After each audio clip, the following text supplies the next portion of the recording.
I have been with my boyfriend for a year and 2 months. He is very good, treats me well. And I see him at his house every day. Good. His mom, however, didn't want me moving in. I feel resentful because his ex used to live there, but apparently I can't. Yeah, it's funny how that works, right? I remember I had an ex who told me that she fell in love with her ex boyfriend and how she loved him. But when she was dating me, we only dated for like 3 months, no 2 months, but she never fell in love with me, right? And I was always jealous of that. I was like, why did you fall in love with your ex and not me? And that's something that I learned. If you tell somebody how much you loved your ex and how they made you feel, you could say how you're over them, but you say this yeah, I fell in love with him, or I always gave him birthday gifts and stuff like that. And then when it's your boyfriend's birthday and you miss it, he's gonna immediately say, "Hey man, you didn't miss your ex boyfriend's birthday. Well, you missed my birthday." Or they just say your ex boyfriend lived 3 hours away and your new boyfriend lives 1 hour away, and you don't want to travel because it's too far. He's immediately gonna say, "Hey, why didn't you didn't do that with him? You travel all the way to see him, right?" There's a power in using toxic people, but there's power in comparisons.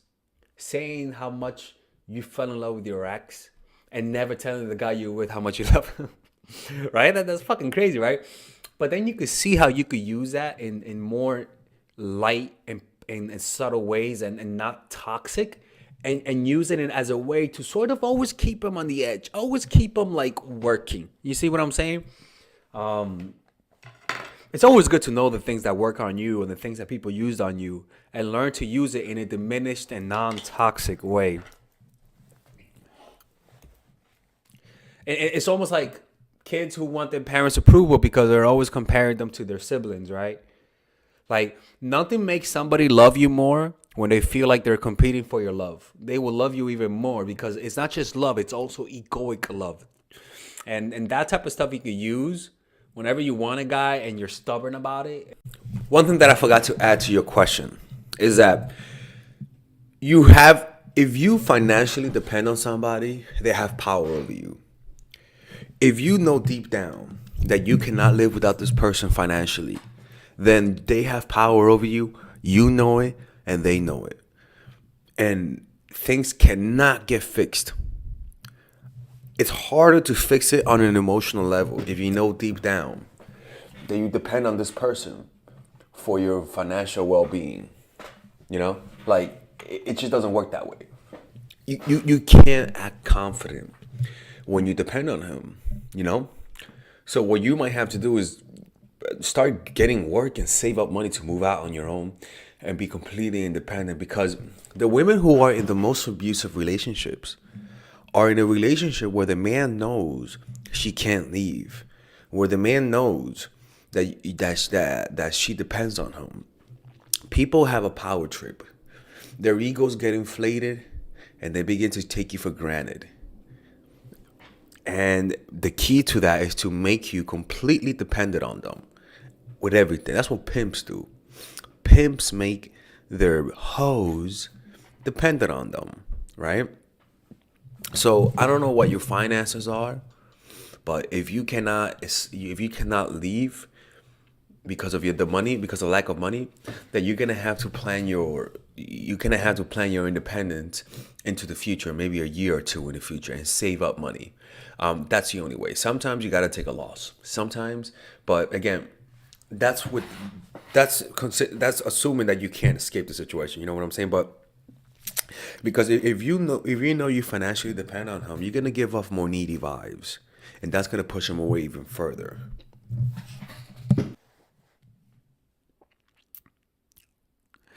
So I'm stressed out because I want to move out of my parents' house. I just bought a new car, got a better job to make this happen. I'm getting impatient. I'm very needy, and I feel like I might push him away. I want us to get married. Okay, no, like, boo boo. Look, you're very needy. I feel like I might push him away. In other words, I'm about to go psycho mode. Help. Look. This is what I would do if I was you. I would focus on becoming more present. Right now, your impatience is because your mind is projecting you into a future that you think will save you from this moment. What you don't know is that when that future comes, it's still going to be this moment. You can't escape this. What you're going through is a mental pattern. It's a way that you think. You're always going to find a reason to feel this way, no matter what you get, because your brain is used to this feeling. You're somebody who's used to being impatient. It's a pattern. You have to attack the source. Learn to become more present. Become aware of your breath. Become aware of the sensation of your hand. Notice the different colors around you. Look around. Look at the different objects. Hear the different sounds.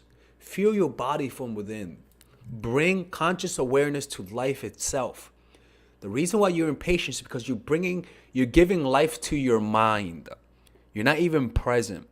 You don't even feel your feet on the ground, your clothes on you.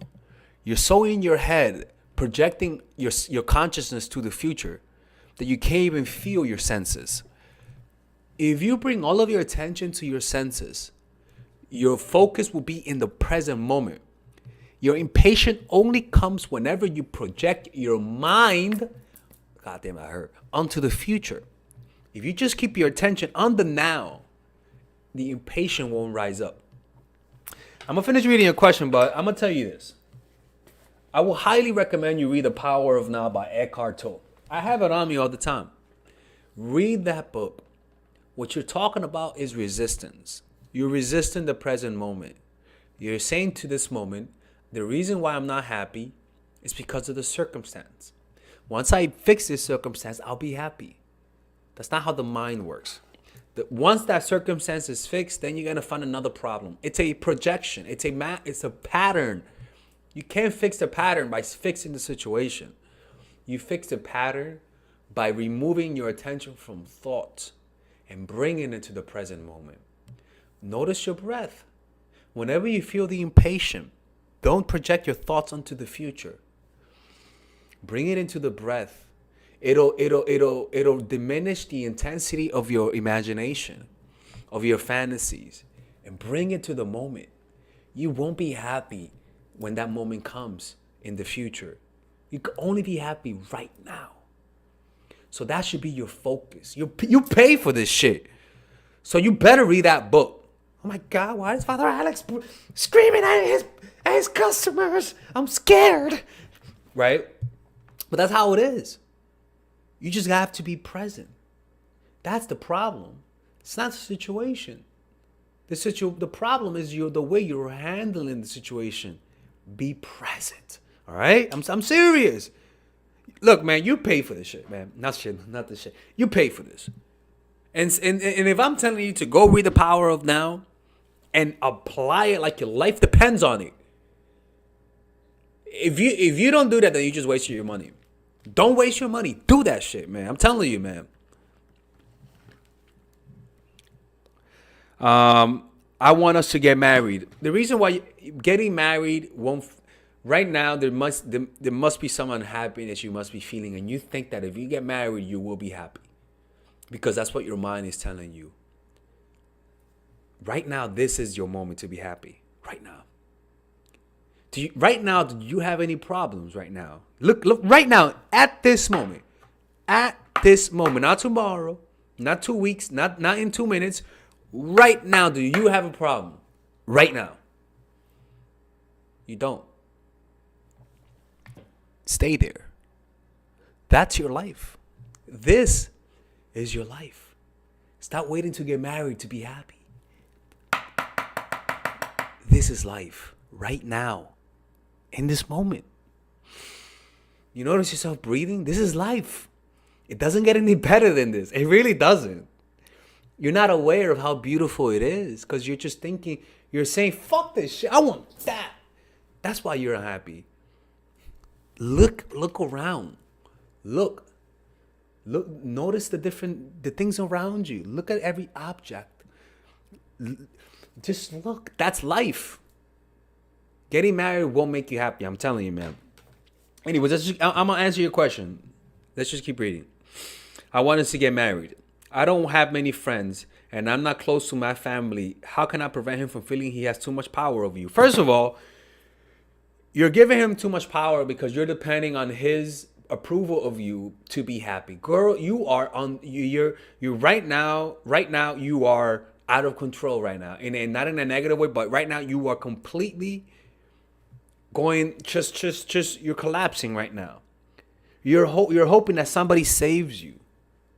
This dude, and he can sense that. And you're asking, how can I prevent him from feeling he has too much power over you? Stop depending on this to happen. Understand that if this doesn't happen, you're gonna be okay. And if you don't believe that, then all you're gonna do is give him your power. You're too dependent on him, man. And he can sense that. You gotta grow up. Right now you're depending on this man, and this man will feel that. He's gonna feel that. You're gonna push him away. If I was you, I will pull away right now. Right now you might be sending some needy signals. So what I'm telling you to do, pull away. Get some distance. Make him feel like maybe you lost interest or something. Cause I can promise you, you've leaked out needy emotions. You've done it. So if I was you, the next time disappear cause she purchased this yesterday. She purchased it right before I left, so I didn't get to read it. But right now, if I was you, I wouldn't respond to his text. I would just make him feel like you're losing interest, so that he can start chasing you, and then you could gain your power back. But goddamn, some people, man, I'm telling you, man, some people, I say this to them and they don't listen. And the reason why they don't listen is because they feel that compulsion. They feel that desire. They're too needy. They're too desperate. So they just do what they want to do. And then they say, man, I should have done what Alex said. Look, man, don't believe your feelings. Your feelings are lying to you. The devil is a liar. Don't believe your feelings. Trust what I'm saying. Do nothing. Disappear. Cancel on him the next day. Make him say what's going on. And then once you come back from the dead, say, hey, baby, I'm sorry. Something happened. I was sad, blah, blah, blah, blah. Say my grandma choked on a pork chop. I don't give a fuck. Say whatever excuse. Just don't say I was doing it because, I'm making you chase. Hey, thank you, Letitia, for becoming a member, Letitia. Thank you. Lord, bless this beautiful woman, Lord. She is your daughter. And she became a member of this channel, Lord. She's part of the congregation. Lord, I ask you to destroy her enemies. Smite them, Lord. Especially that bitch she hates. Smite that bitch, Lord. Smite her enemies, Lord. In your name, Lord. Amen. Amen. If you guys want the Lord to smite your enemies, just become a member. So yeah. He has too much power and taking me for granted in the future. So far, he treats me well and talks about the future, but I feel like I keep this up, he will eventually take me for granted. So what you gotta do is instill some doubt. Say, if he says, hey, baby, we should move together to California, say, man, I'm thinking of going to med school in England. He'd be like, what? What the fuck? What? England? Yeah, I'm looking at it. And make him convince you not to do that. Don't say I still love you. You can say I still love you, but say that you're moving somewhere else. Say that maybe I'm thinking of going somewhere else. Is he okay with it? Does he object to it? He should object to it. Heck, just say you're gonna fucking do it in 2 years. Say that in the 1 year. Say that. You can always change your mind. What you're doing is creating scarcity. You're creating a. I remember I was with this girl. Oh God. Anyway, you're creating a deadline, and the experience with you. If he likes you, that deadline is gonna make him look at you and say, "Fuck, I'm a misser." That deadline is gonna make him say, "Fuck, I cannot." You know when you're hanging out with somebody and you know it's the last day you're gonna see them, and because of that, it makes your experience even more enjoyable.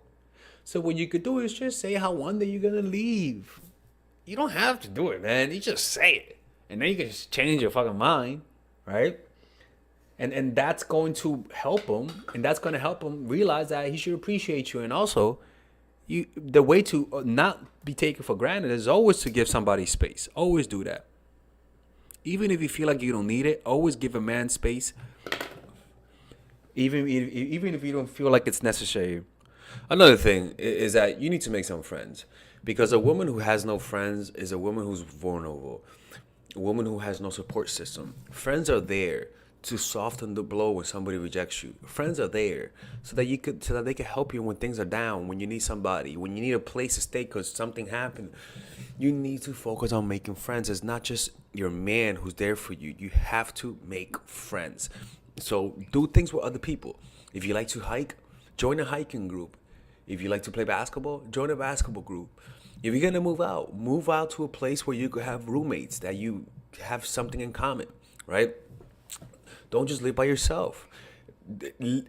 Get around people. That's the whole point. Because if you don't do that, dating is a lot more difficult. When you don't have no friends, narcissists see that and they can easily manipulate you because they know you're isolated, you know? So go out there, join groups, get roommates. That's a good way to make friends, actually, right? You just have to make sure you vet them out very carefully. Do things rather than doing things alone. Do it with other people and get yourself out there. Because if you don't focus on making friends, dating is just harder. It's plain and simple, right? Should I stop seeing him every day? Look, baby, look, boo boo. I don't know. I don't know. I don't know when I said you should do that. Honestly, like I really don't know what video I said to do that. Like people, you guys have to do what the videos say. Okay, people, like I don't know why I'm looking around. But seriously, people, like I get the sensation that some of you guys only watch certain things, but not the things that hurt. But not once do I ever say to see somebody every day. Like, you know what I'm saying? So it's kind of like I'm a little perplexed. You're asking me this, homegirl. So no, don't see him every day. In fact, this week, this is PR him for a whole week. Say you got to do work. I don't give a fuck. Say you're sick, and if he says, "Can I bring you something?" Say no.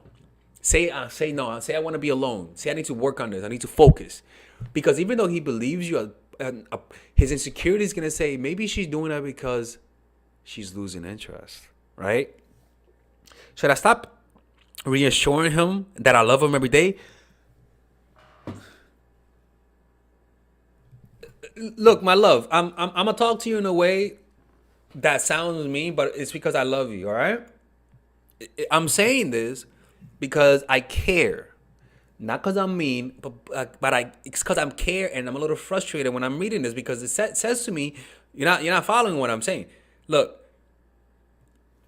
when do I ever say how long you been dating him? For a year and 2 months. Okay. Look, I never tell people don't say somebody that you love them every day. Like, just show him with your action, not with your words. Okay? Don't do that shit, man. Don't do that. Don't say that you love him every day.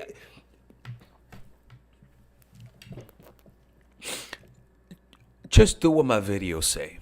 All right, ladies and gentlemen, if you guys ever want to learn how to use your feminine energy to influence people, learn how to use your masculine energy to become more assertive, and also learn how to blend both energies to improve your dating life, your spiritual life, honestly, your relationship life, your family life, your career life, this is the course for you. If I had to make a course for my nieces, I have two nieces, one is 19 and one is 15. 16. Holy shit. Oh my God, he's a bad fucking uncle. He's a bad uncle. Get him. Shut up, Melissa. You should get this course, right? And this is the course that I will make for them. So, for example, watch the curriculum, right? In the first week, we're going to be showing you how to establish a strong masculine foundation without letting it hurt your feminine energy. This masculine foundation is a source of who you are, right? It's your bodyguard. Without this, whatever feminine energy you create will be destroyed by the outside because your masculine is your shield. So we'll talk about goal setting. We'll talk about how to develop a serious attitude. We're going to be talking about how to use more logic, how to use more goal-oriented behavior. It's more how to be a man. Now the next one is how to embrace the feminine energy, right? This one would teach you about how to minimize excessive masculine traits, developing self-awareness, healing abundant feminine energy, regulating your emotion, mastering voice qualities and facial expressions, surrendering control and allowing pain to be felt. This is honestly, this will supercharge, like Kaioken, your masculine energy. After that, we have femininity in the workplace and how to be feminine in the workplace without letting people take advantage of you, and the nuances of how women on power should behave versus women who are subordinates in the workplace, and even the dress code. This is based on psychology, people. It's kind of insane. I'm actually excited about this one.